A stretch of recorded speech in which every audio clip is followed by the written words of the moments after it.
Welcome to success ગુરુ ધોરણ 10 વિષય ગણિત. આજે આપણે જોશું સ્વાધ્યાય 10.2 નો 11મો દાખલો. તો ચાલો શરૂ કરીએ.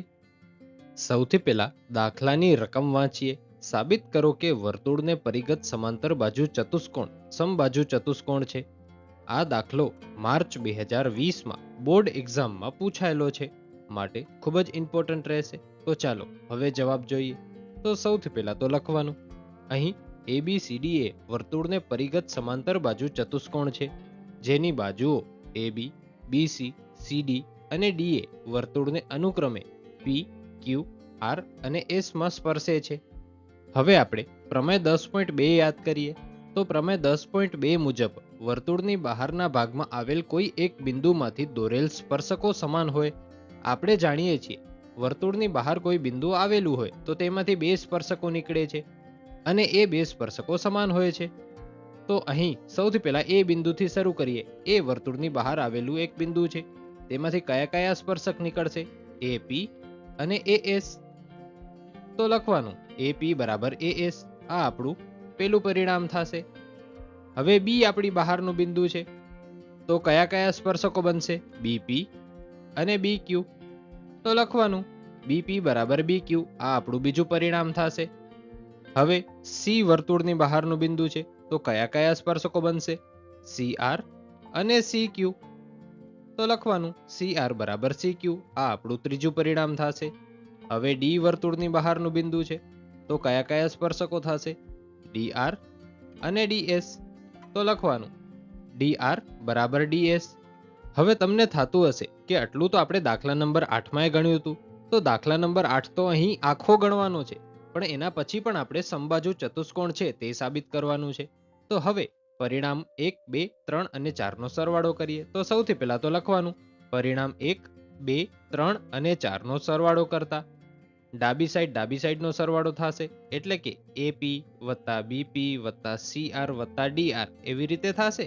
અને જમણી સાઈડમાં AS વત્તા BQ વત્તા CQ વત્તા DS આનો સરવાળો થશે, કંઈક આવી રીતે. AP વત્તા BP વત્તા CR વત્તા DR બરાબર AS વત્તા BQ વત્તા CQ વત્તા DS. હવે AP વત્તા BP જે આકૃતિમાં જોઈએ તો AP વત્તા BP આ તો એક લાઈન થઈ ગઈ આખી. તો શું આપણે આને AB લખી શકીએ? હા, આપણે આને AB લખી શકીએ. તેવી જ રીતે CR વત્તા DR, તો CR વત્તા DR આ પણ એક આખી લાઈન થઈ ગઈ. તો આપણે આને CD લખી શકીએ. હા, આપણે આને CD લખી શકીએ. હવે AS અને DS, AS અને DS એ પણ એક આખી લાઈન થઈ ગઈ. તો શું આપણે એને AD લખી શકીએ? તમને કદાચ પ્રશ્ન થતો હશે, AS પહેલા છે અને DS પછી છે, તો એ બેનો સરવાળો થાય? હા, એ બેનો સરવાળો થાય અને AS વત્તા DS જે બનશે AD. અને હવે રહ્યું શું? BQ અને CQ. BQ વત્તા CQ ને આપણે આકૃતિમાં અહીં આરામથી જોઈ શકીએ છીએ, તો એને આપણે BC લખી શકીએ. માટે આપણો જવાબ થશે AB વત્તા CD બરાબર AD વત્તા BC. આ આપણે 8મા દાખલામાં સાબિત કર્યું હતું, પણ અહીં દાખલો આ પૂરો થતો નથી. આ આપણું 5મું પરિણામ બનશે. હવે આપણે સમબાજુ ચતુષ્કોણ છે તે સાબિત કરવાનું છે. તે સાબિત કરવા માટે આપણે આગળ વધીએ. તો સૌથી પહેલા લખવાનું, હવે ચતુષ્કોણ ABCD એ સમાંતર બાજુ ચતુષ્કોણ છે. સમાંતર બાજુ ચતુષ્કોણનો નિયમ તો આપણે જાણીએ જ છીએ, સામસામેની બાજુઓ સમાન હોય અને સામસામેના ખૂણાઓ સમાન હોય. પણ અહીં આપણે ખાલી બાજુઓનો ઉપયોગ કરશું. એનો અર્થ એમ થાય કે AB બરાબર CD છે અને BC બરાબર AD અથવા DA છે. તો લખવાનું AB બરાબર CD અને BC બરાબર DA. આ આપણું છઠ્ઠું પરિણામ થશે. તો લખવાનું પરિણામ 5 અને 6 પરથી AB વત્તા AB બરાબર BC વત્તા BC. આ કેવી રીતે થયું? આપણે હમણાં જ જોયું AB બરાબર CD છે, તો અહીં પરિણામ 5માં AB વત્તા CD છે. તો શું આપણે CD ની જગ્યાએ AB મૂકી શકીએ? હા, મૂકી શકીએ. તેવી જ રીતે અહીં AD વત્તા BC છે, એની જગ્યાએ આપણે BC વત્તા BC કર્યું. તે પણ કેવી રીતે?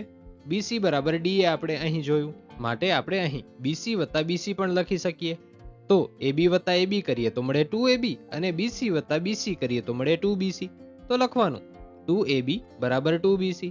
આ 2 તો ઉડી જશે. અહીં છે અને અહીં છે, બરાબરની બંને સાઈડ છે, માટે 2 તો ઉડી ગયો. માટે આપણે મળશે AB બરાબર BC. AB અને BC શું છે? અહીં AB અને BC પાસ પાસેની બાજુઓ છે, તો પાસ પાસેની બાજુઓ પણ સમાન થઈ.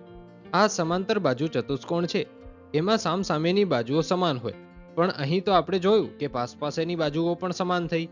તો એનો અર્થ એ કે બધી બાજુઓ સમાન હશે, પાસ પાસેની બાજુઓ સમાન થઈ. તો માટે આ સમબાજુ ચતુષ્કોણ છે, તો લખવાનું.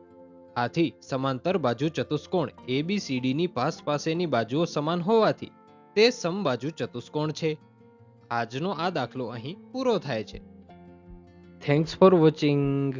જો તમને દાખલો સમજાઈ ગયો હોય તો વિડીયોને લાઈક કરજો અને આવા જ એજ્યુકેશનલ કોન્ટેન્ટ માટે ચેનલને સબસ્ક્રાઇબ કરજો.